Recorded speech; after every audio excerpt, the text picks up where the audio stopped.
Yeah, and I was here for your preamble, and we are using an LU300, and we are kind of in the back hall of a very busy show floor, and we are live streaming right from that.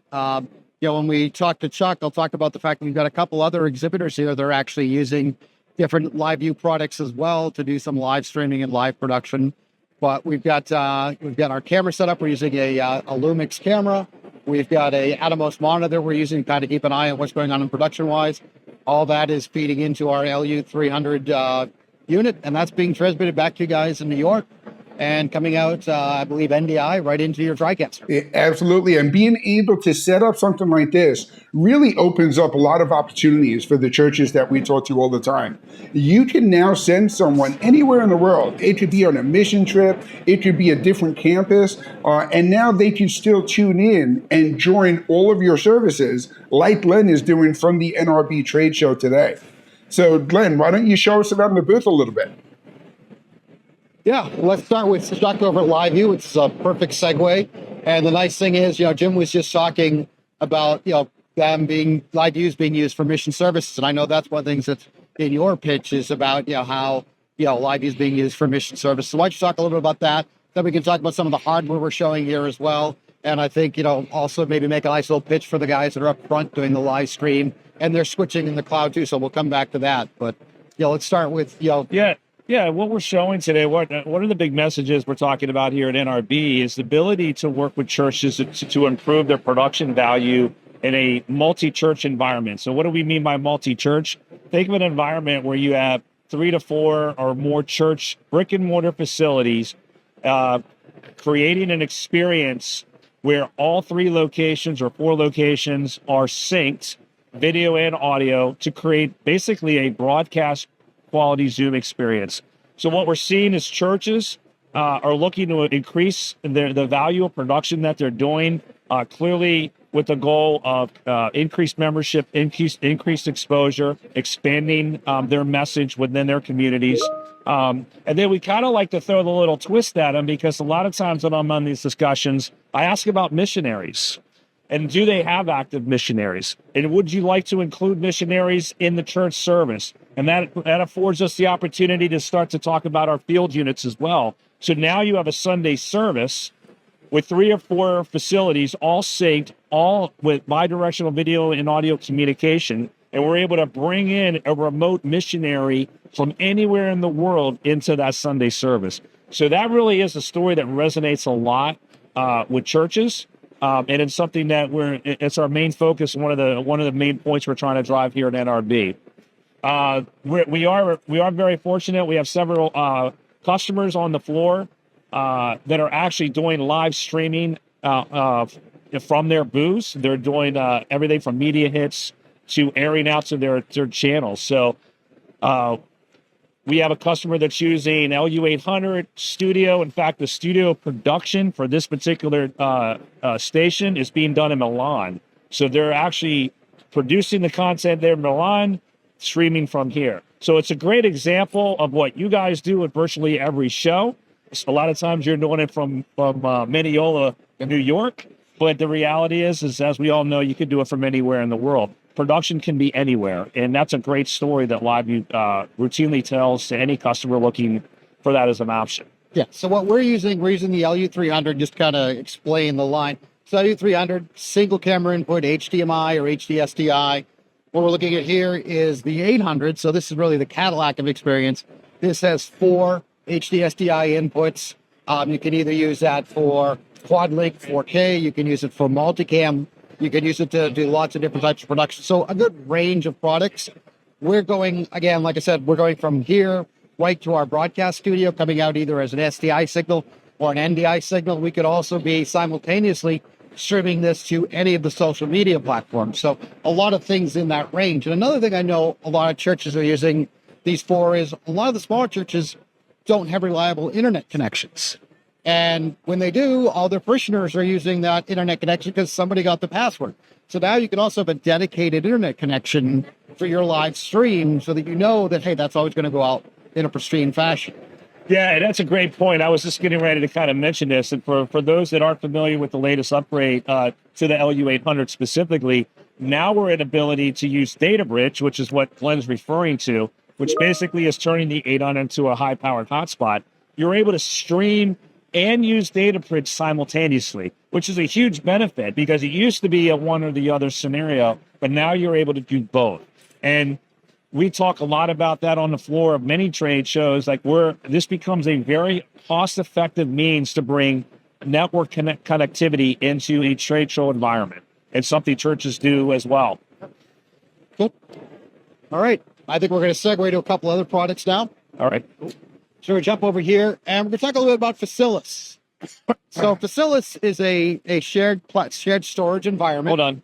And what we're looking at right now is this is a Facilis That was my master. shared storage. This is all SSDs. So this one's a really high-end production one. But the beauty of this, and I love being on a trade show floor because it allows us to show off and talk about different things. But right here, we're looking at the server itself. We have what's called the Facilis Look like it. Fast Tracker. Yeah. And this is really our asset management. So we can look at all our different shots and things like that. We can log shots. We have the ability to go in and recognize and catalog things. We can use AI to do transcripts and all types of things like that. But the thing we're also showing here is something called Fast Cache. And the reason I like talking about this at a trade show is, I've got my local storage here, but I also need to be working with some remote storage. So I have another machine in New York. And on that, I have assets that I need to work with. Well, I don't have a good connection here. I'm using the hotel Wi-Fi to get to my network, and I can't do live production over that. But Fast Cache allows me to cache all of my content in a secure fashion onto an external SSD or an internal drive. And now I can actually work with all those assets. So what I've got now is I've got all those assets live to me in my computer, which I'm using this in Adobe Premiere. So these are all assets that came in from my New York server that I'm able to quickly pull in and work with. And with inside Adobe Premiere, I have my Facilis pane. So that allows me to go in and have that access to that exact same Fast Tracker to be able to look at all my different assets and work with those with inside my system. But again, now these are New York assets, but I can play with them. I can use them in real time, and they're going to act just like any other local asset because they are local. They've been cached to a local hard drive. And as people change and add more content to the stuff in New York, I have access to it quickly and easily as well. So that's our Facilis workflow here. Next product we have is we're showing off some AJA products. A couple different things in this range. We've got two different recording solutions. So we've got the Kai Pro Go 2. This is a recorder that will record up to 4 different camera sources. It'll record to flash drives, SSD drives.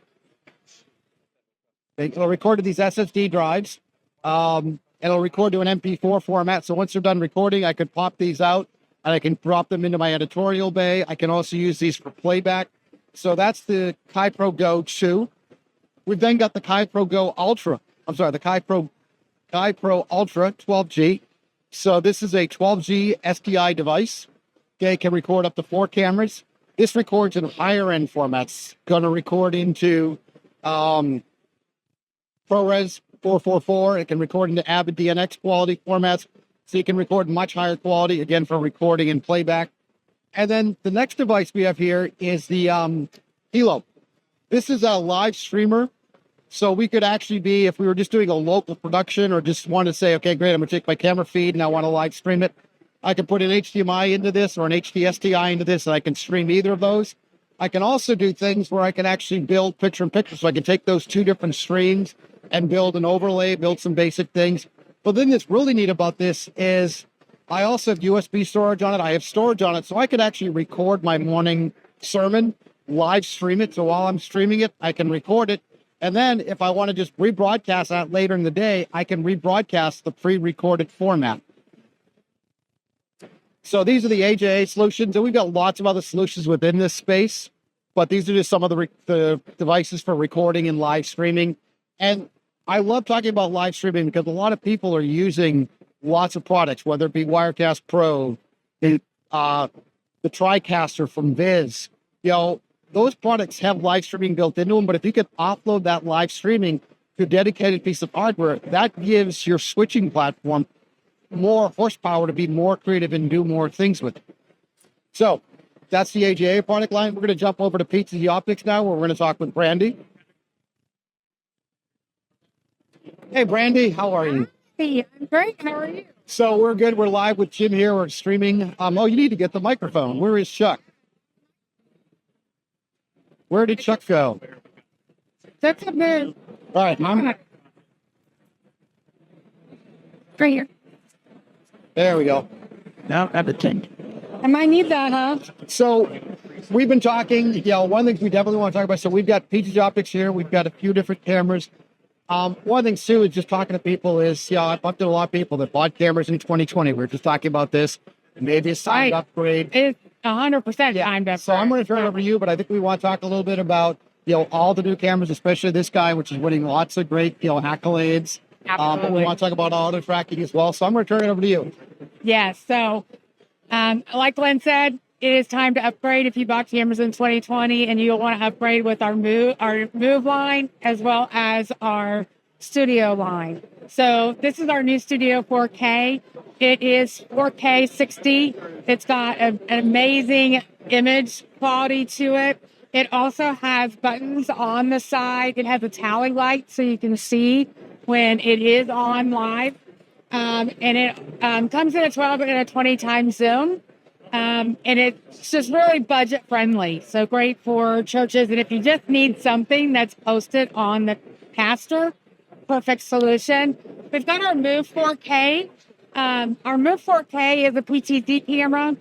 It has a great auto tracking feature that you can track the pastor from side wherever he goes on the church. You can actually select him as the presenter, and it won't leave him.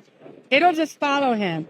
And it has another cool feature called dynamic zoom. So you can zoom in and out while he's moving across the stage, just whatever scenario you might need it to be. So fully customizable in the moment. So 4K, it comes in a 12, 20, and 30 times zoom, 60 frames per second, and it has all your outputs. So it is slated for everything. NDI HX3, SDI, IP, USB, and HDMI. So everything you need there. And then you've got our Super Joy controller. This controller is everything, okay? So for like $8.99, you can have everything you need a controller. You've got your super buttons, super presets. So you can set those to do anything. Turn tracking on and off, control 4 cameras at one time. So 250 presets. It's a great camera. Also has an HDMI out, so you can preview what's going out. And I think I like that. That's one of the things that's, the HDMI out on this means It's that the best. basically, every camera operator, when they switch to a camera, they see what they're doing. So they don't have to look over somebody else's shoulder. The other thing that's really nice about this too is the matrix mode. So you can have all your different cameras, but you can say, you know what? I want to lock this down a little bit. I want my volunteers to only have access to 3 cameras and 3 presets. So it becomes very volunteer easy. And the other thing too is, again, it's really nice because, it's a cam 1 button. I don't need to hit multiple buttons. I want to go to cam 2. I hit 1 button and I'm doing that. So this is, and it's built really solid. So it's one of my favorite controllers. Yeah. You mentioned something too that I think is important for a lot of house of worship to know is you mentioned IP formats. The nice thing with all these cameras is, out of the back of them, they can do an RTSP stream. Right. An RTMP stream, which means I don't need anything else. If I just, a small little church, and I just need to get my pastor on Facebook, I can go right on the back of the camera. Yep. To Facebook, to YouTube Live, to worship.com, whatever I need to. Nothing else involved. So that's a really neat feature in this. Yeah. We also do have coming soon is our Hive Studio, which is really going to impact churches. It'll be a cloud-based control system that you'll be able to set users, so you can say if I'm missing church on Sunday, I can share an invite to Glen and Glen can do service for me. And it is so easy, like a 10-year-old could just get on and control it and not do anything. Just a web interface. It's a web interface. You can set color presets. You can set presets and you can see the presets preview. You can record and you'll be able to stream out directly from that. So watch for that. It is in beta right now. So if you want to see that, you can go to www.PTZOptics.com. Beautiful. Thank you, Brandy. I'll take that microphone now. Yes. So I don't lose it. Cool. And then we are off to Jeremy from Vizrt. There's your microphone, Hello. sir. And, you got to step back so they can see everything you've There's got a lot going on here. here. Yep. And Jeremy likes to show off everything, so I don't want people feeling intimidated like, oh my God, I need all of this. He's actually got a plethora of stuff, and I love that word. Yes. Yeah, we'll start here. And you're going to go over all of it, but I just kind of want to lay the lands. This is the brand new TriCaster Vision. This is a great box. It's one of a couple different configurations within this. We've got over here is this the Go? Yes. Yes, that's the VS Go. That's the VS Go, which is a really nice entry-level solution for folks that are just looking for USB and basic The augmented reality and Yep. XR type stuff is what we're doing with this. Yep. And then we've got, looks like the same thing, but this is the Tetra. Correct. Which is another great way of doing remote production. So if you want to just basically say, hey, I want to plug all my cameras in and send a live stream, send that to a remote production place, whether that be on-prem or in the cloud, and you're going to talk a little bit about all of that. But, and this is where I want to start, because this is, an environment that people here are kind of used to. This is So that's ProPresenter. ProPresenter. And, I'd love to say, people know ProPresenter. People are using it. But now let's talk about how you're tying it into the higher end, Viz, RT, NewCheck, TriCaster workflows. Right, exactly. So with the ProPresenter capability, not just from an in-room experience where you're sending the graphic content to the screens inside the sanctuary, we're taking the NDI output. But I can do this as separate lower thirds. So where full screen's coming in one location, I can deal with the lower third as a keyed signal that's completely independent but driven from the same software. So now from the same user interface, I'm sending two different signals, two different places with two different output requirements. Full screen on the projector inside Sanctuary, but a keyed lower third popping up on screen on broadcast at the same time. So it's a great way to interface with something that's currently in use, but I'm taking it to another level, and it's more of a higher in production look based on something I'm already using. And and I know you're doing it with two different pieces are here, but that's kind of a neat little thing that I want to segue, because as we've walked the show floor, we've seen a lot of folks with multiple laptops, multiple systems using a free-ish piece of software that everybody knows. But I look at that and I'm like, you realize that, what people don't realize with the TriCaster is it is a workhorse. And the thing is that I'm needing multiple computers to try to do things with multiple systems I can do in a TriCaster. So be able to create, both a main sanctuary output and a streaming output from one box is what TriCaster is built to do. I don't need two boxes to do that. Right, and it goes back to the name of the system on TriCaster, where you're switching your recording and your streaming all from one platform anyways. Well, now we're taking that to another level with the mixed outputs. I've got independent outputs that I can send wherever I need that to go. So not just from an in-room experience, but overflow. If I'm doing a separate screen, going to multilingual options or things like that. With the separate streaming encoders, I can now accomplish a whole lot more than what I could just TriCaster several years ago. So we're just adding more and more, being a software-led, software-defined visual storytelling. We kind of talk about as a tagline. We are living up to that. We're able to adapt our software in ways that others really can't because they're hardware-focused. Because we're software-defined, we can take a lot of different things a lot of different ways. But it also means we play well with others. So I can talk about taking the output of ProPresenter, or I'm taking feeds from PTZOptics, or I'm outputting the TriCaster to LiveU, or whatever else. We don't force you into one type of workflow.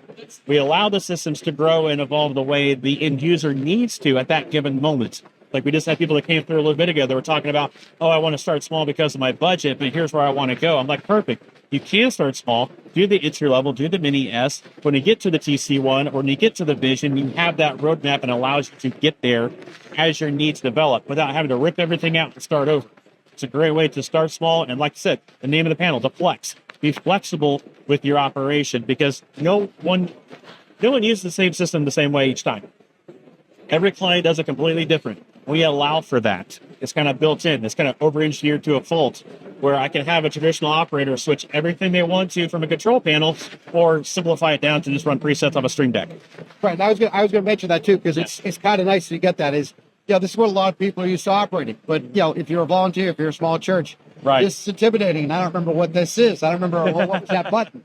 You're showing the Stream Deck here where you can do visual icons. You can limit it, and you probably haven't got it set up. But there's even a way to control a TriCaster from a custom-built web GUI. Right. So you could just say, what, great. You're going to walk in and just say, okay, great. Here's your 4 cuts. There's your graphic on, graphic off. So you could build these and tailor these environments to who it is. So you could come in and you could say, great, I'm going to build the entire season's worth of, the entire year's worth of productions, but you're going to come in and Easter Sunday is going to be yours. Christmas Eve is going to be yours. Yeah, you're going to do all those because it's going to be a lot more bells and whistles. Right. But, lots of different flexibilities in that, lots of different ways of controlling the device. Right. So we have our live panel user interface, which I don't have brought up right at the moment, but that's a way, through a browser to control macros that are already set up. So the main user interface, yes, this is where you can get in trouble if you don't know how to operate it. But from a volunteer's perspective, they know what an iPad looks like. They know what that green button does. I hit green means go. Now I'm live streaming. We can't simplify it to that granular level. So whoever's walking in can operate it in any form or factor. But the main user, the power user, can set up the show they want to, and then off you go. Right. Yes. Anything else you want to talk about? I think can go on for more hours. I know you Everybody can. knows. We talked about Tetra. Yeah. Talked about. Oh no, you do have. Yes. Let's go back to Tetra for a moment. So Tetra is another option for connectivity that we released last year that has kind of changed the game a little bit from a remote standpoint. Where yes, I have 4 baseband video connections on the back of it that I can convert SDI in and out, 12G, 3G, or whatever. But we've added other components to it, especially from an audio routing standpoint. When I say, hey, I can convert NDI to NDI, people's brains lock up. Like, well, why do you want to do that for? Well, I could remix audio.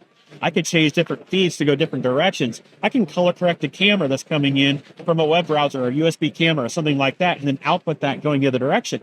Or I can take this from a remote standpoint. This goes out to the remote location. This goes out to the satellite campus or going out to an event somewhere else. Now I have that capability of connecting locally, going back to the main switcher, and then send a return feed going back because I've got NDI bridge built in now. So now I've got my bridge box that I can drop wherever I need to, bring that content in and out, and I'm muxing that signal off of one connection. We've seen we can do with SRT, but SRT is usually every single signal has to have its own path.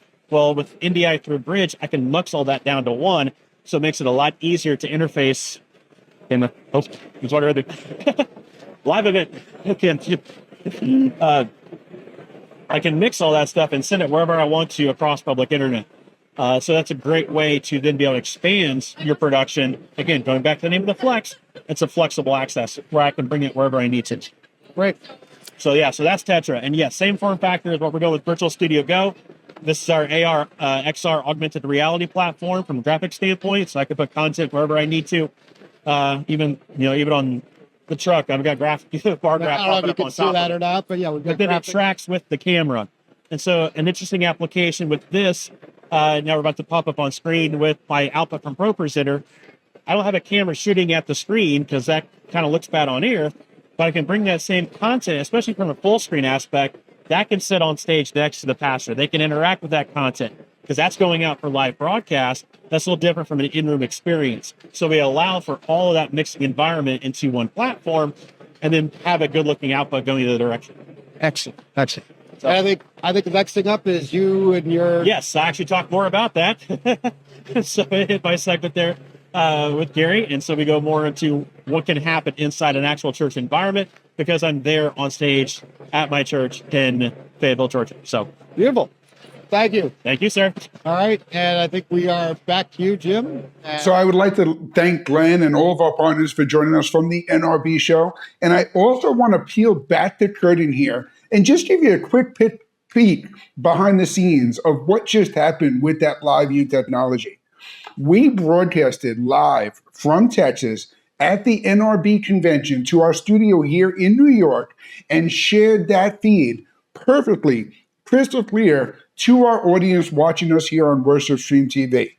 The entire time that happened, I had a separate cellular connection, a single phone call opened up to talk to our production crew over at the show, and I lost that cellular connection about 10 minutes into the video.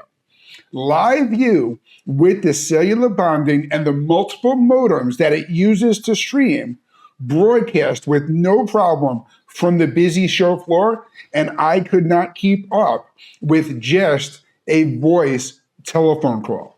So it does show you how this tool can be very valuable for churches in a remote area that needs to get that message out to their congregation that are remote, or those that are traveling on mission trips and other parts of the world where cellular connections are not going to be as robust, and you need the bonding to get the best from them.